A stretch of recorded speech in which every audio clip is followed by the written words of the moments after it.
A very good morning to all the students. We are dealing with the module number 5 for executing, monitoring and controlling the projects. So till now we have seen two components from this particular module. We have discussed about the executing projects and also we have discussed about monitoring and controlling the projects. In today's session, we will be discussing about project contracting. So let us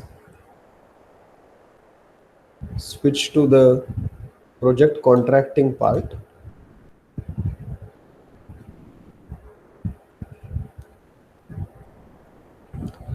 So project contracting. Basically, we'll try to understand what is the project procurement management, and then we'll go for going the project contracting and the various aspects related to contract. Project procurement management includes the processes which are necessary to purchase or acquire the products, services, or results needed from outside the project team. So, whenever we say the word procurement and considering the procurement management for any project, we should assume that this will be taking into account the various processes which are necessary, which are essential for purchasing or acquiring either certain products, or we may be requiring certain services, or we may be needing some results which are from outside the project team. The organization can be either the buyer or seller of the products, services, or results of a project. Project procurement management includes the contract management and change control processes required to develop and administer contracts or purchase orders issued by authorized project team members. So this particular project procurement management, this will be involving two aspects. One is contract management and second is change control processes, which are required to develop and administer contracts for purchase orders which will be issued by authorized project team members. So this project procurement management is one of the important knowledge area in project management. Project procurement management also includes controlling any contract issued by an outside organization that is acquiring deliverables from the project from the performing organization, that is seller. And also it will be administering contractual obligations placed on the project team by the contract. So these are the various aspects. So one is controlling the contract and administering the contractual obligations. The various processes which are involved in this plan or project procurement management. The first is plan procurement management. This is the process of documenting project procurement decisions, specifying the approach, and identifying the potential sellers. So, plan procurement management will be involved to document what will be the project procurement decisions.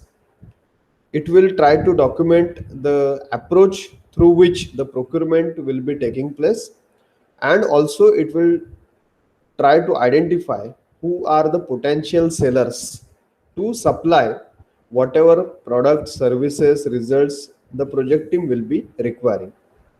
Once this plan procurement management is over, then conducting the actual procurement process.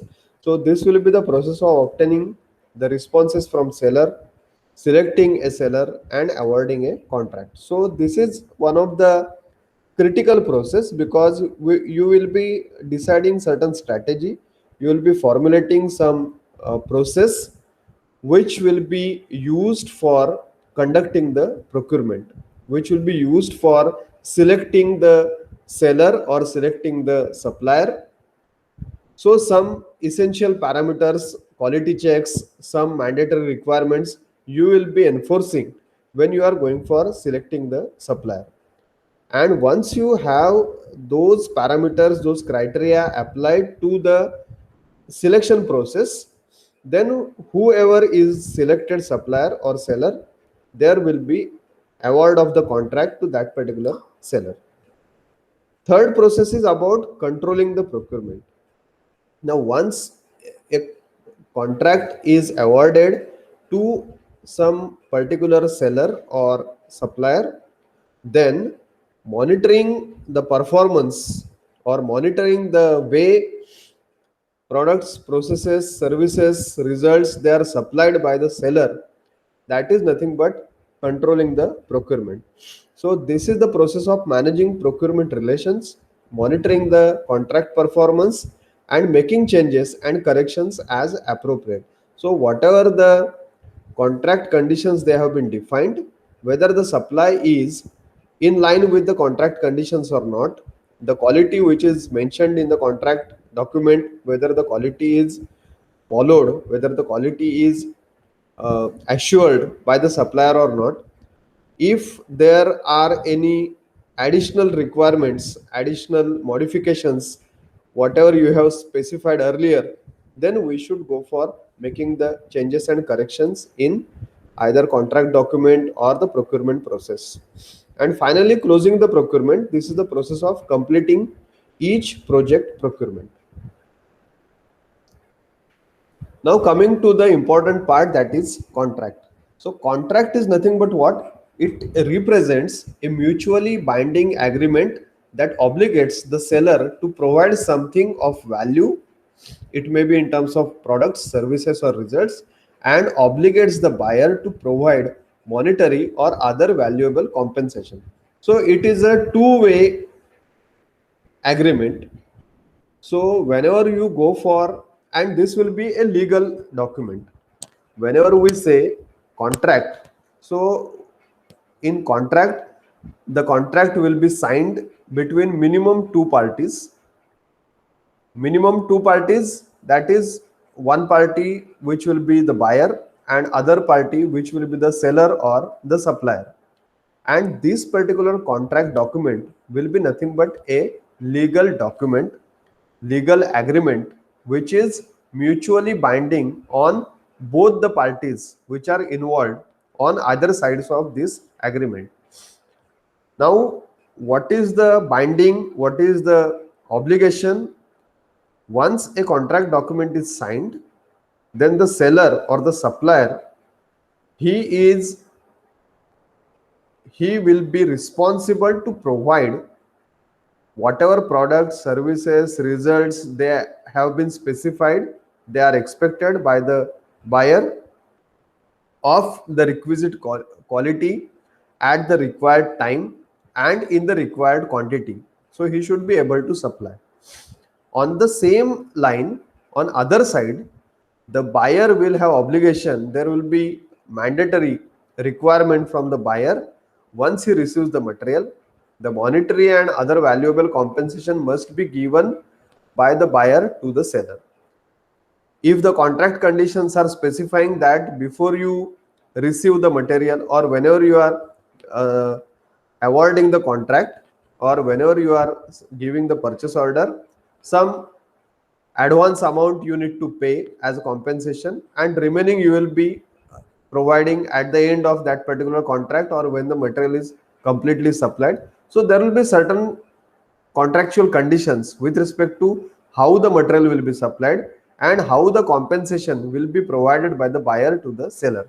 So this will be a compulsion on both the parties to stick to the rules and the conditions, terms and conditions which have been mentioned in the contract document.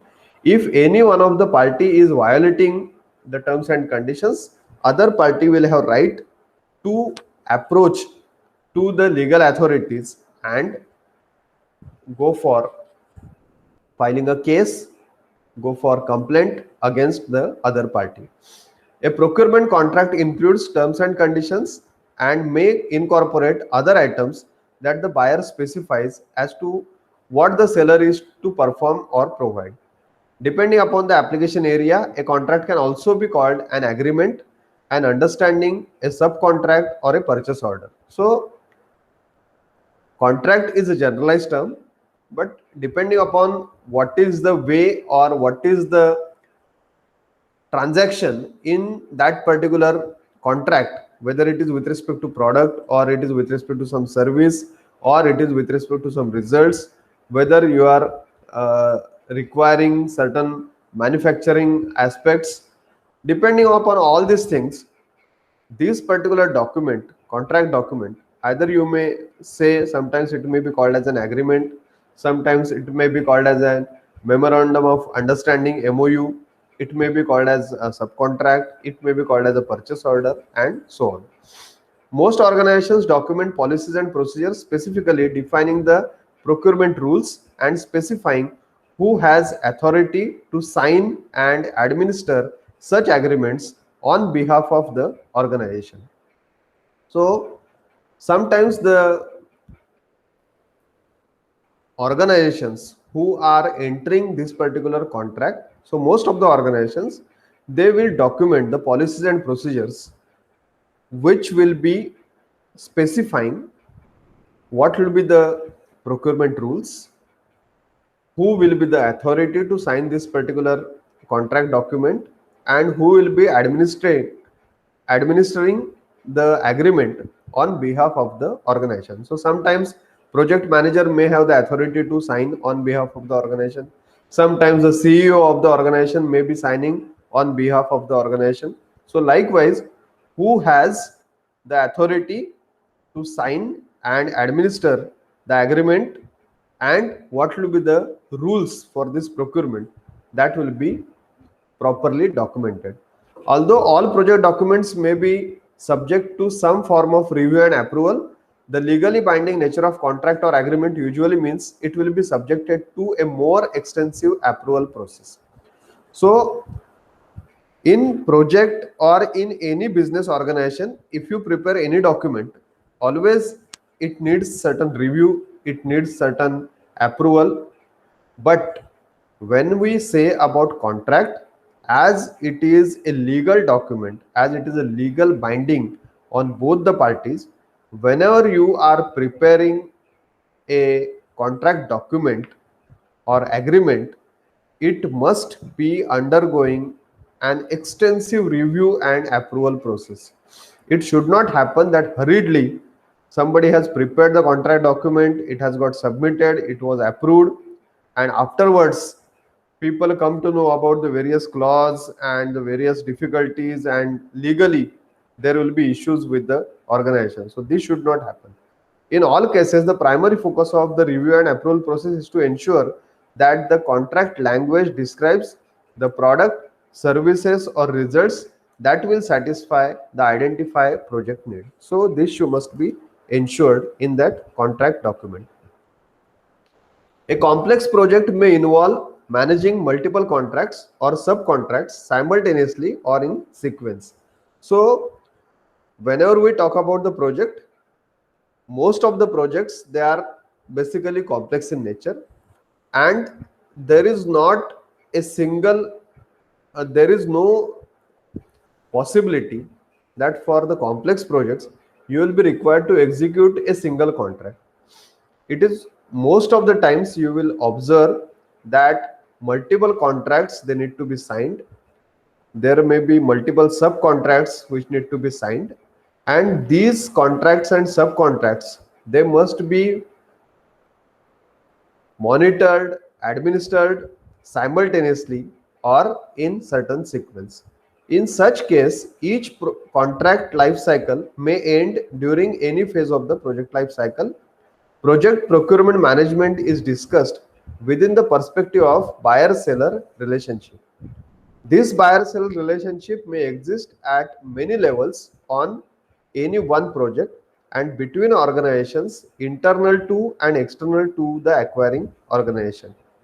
So this buyer-seller relationship is very, very important as far as the contract and project procurement process is concerned. Depending on the application area, the seller may be identified as a contractor or a subcontractor or vendor or service provider or supplier. So The seller is a generalized name.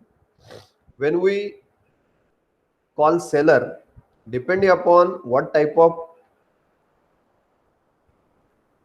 service, product, results is expected from that seller, he may be called as a contractor, he may be a subcontractor, he may be called as a vendor, he may be a service provider, or he may be called as a supplier. Depending on the buyer's position in the project acquisition cycle, the buyer may be called as a client, customer, prime contractor, contractor, acquiring organization, service requester, or purchaser. So, similar to the seller, buyer is also a generalized term. In actual sense, this buyer may be called with different names as client, customer, prime contractor, contractor, acquiring organization, service requester, purchaser, etc. The seller can be viewed during the contract life cycle first as a bidder, then as the selected source, and then as the contracted supplier or vendor. So the procurement process will have multiple stages. So the seller who is going to supply the products, services, or results, he may be viewed as, or he may be viewed in different roles as in the during the various life cycle of your project. So when the contract life cycle, that is the request for proposal, they are invited, the selection process is going on, the seller may be viewed as a bidder. Once he has been selected to supply that particular product or service, then he will be in the role of selected source, and once he starts supplying, then he will be contracted supplier or vendor. So once the document is signed, then he will be called as your contracted supplier or vendor. Some types of contracts: fixed price contracts. This category of contracts involves setting a fixed total price for defined product, service, or result to be provided. Fixed price contracts may also incorporate financial incentives for achieving or exceeding selected project objectives, such as scheduled delivery dates, cost and technical performance, or anything that can be quantified and subsequently measured. So in this case, the total price that will be fixed, and there may be some provision of incentives. If let us say you have given the delivery date as after 1 year, and if the supplier is supplying you the same quality product, same quality service, some 1 month before the due date or 2 months before the due date, so very fast, then there may be certain incentive because you are getting that particular product or service well in advance than you are expecting. Seller under fixed price contracts are legally obligated to complete such contracts with possible financial damages if they do not. Under the fixed price agreement, buyers need to precisely specify the product or services being procured. Changes in scope may be accommodated, but generally with an increase in contract price. So when we enter into fixed total price contract, and then let us say you go for some change in the scope of the product or service or the results, whatever processes you are going in, then the price may not remain same. Sometimes the, or most of the times, there will be increase in the contract price because of the changes in your scope. Second type of contract is cost reimbursable contract. So in this category of contract, this will be involving payments to the seller for all legitimate actual cost incurred for completed work, plus a fee representing seller profit. Cost reimbursable contracts may also include financial incentive clauses whenever the seller exceeds or falls below defined objectives like cost, schedule, or technical performance targets. A cost reimbursable contract provides the project flexibility to redirect a seller whenever the scope of work cannot be precisely defined at the start and needs to be altered, or when high risk may exist in the effort. Third type of contract is time and material contract. So time and material contracts are hybrid type of contractual agreement that contain aspects of both cost reimbursable and fixed price contracts. These type of contracts, they are often used for staff augmentation, acquisition of experts, and any outside support when precise statement of work cannot be quickly prescribed.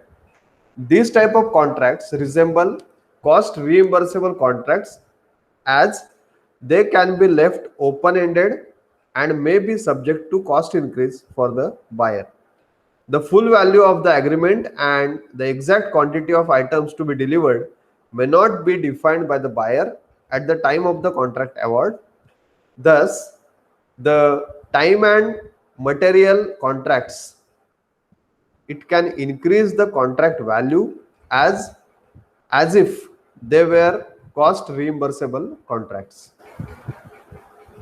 The various components of contract document in general, specific to the project, there may be some addition or deletion in these contractual documents.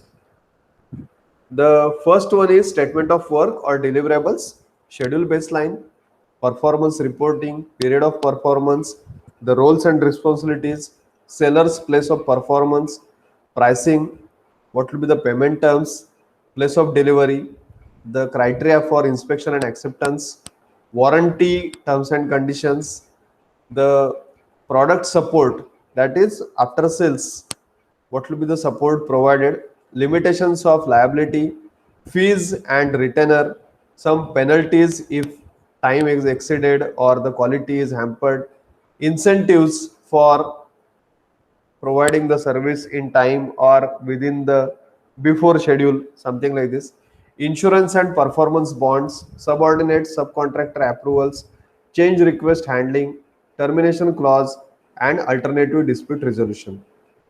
This termination clause and alternative dispute resolution method, it can be decided in advance as a part of the procurement award.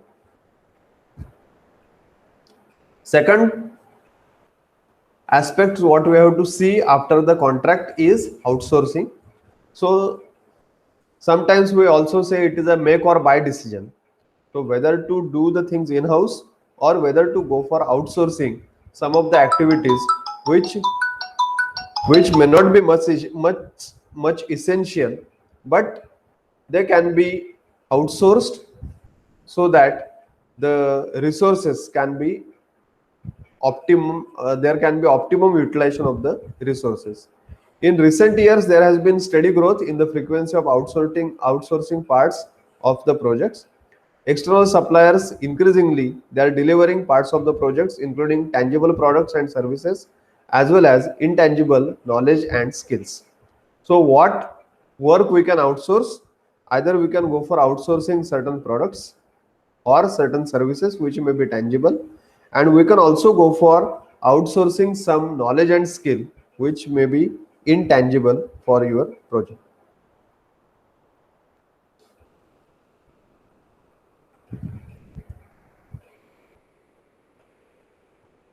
There are many reasons beyond avoidance of litigation that firms enter partnering arrangements with each other. For example, diversification of technical risk, avoidance of capital investment, reducing political risk on multinational projects, shortening the duration of the project, and pooling of complementary knowledge, etc. The parent organization's objective is to get the deliverables at the lowest possible cost as soon as possible, means at the nearest period or least period, and lowest price, highest quality. That will be the expectation from parent organization. The subcontractor objective will be to produce the deliverables at the highest possible profit with least effort. These conflicting interests tend to lead both parties to work in an atmosphere of mutual suspicion and antagonism. So the buyer will be requiring, or the parent organization will be requiring, that the cost should be the least, the delivery time should be as short as possible, and the quality must be highest. But the subcontractor may be with a state of mind that he should earn maximum profit, and he should earn the maximum profit with least effort. So because of this, there may be chances of mutual suspicion. So people will start suspecting on each other. The concept of partnering has been developed to replace this atmosphere with one of the cooperation and mutual helpfulness. So instead of saying it is a contracting or outsourcing, if we term this particular process as partnering, then the suspicion and the way we are looking at each other, it gets altogether different. And instead of this suspicion, the atmosphere will be like of cooperation and mutual helpfulness. Project partnering, this is a method of transforming contractual relationship into cohesive, cooperative project team with a single set of goals and established procedures for resolving disputes in a timely and effective manner. There is a multi-step process for building partner projects. The first step will be parent firm must make commitment to partnering, select subcontractors who will also make such commitment, engage in joint team building exercise, and develop a charter for the project.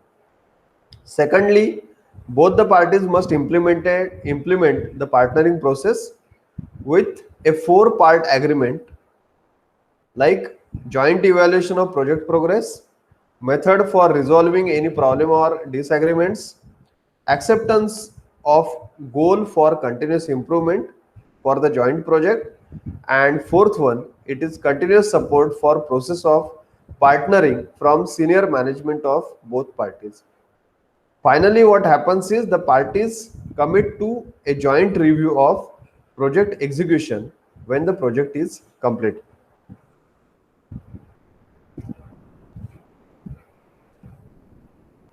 These are some of the references.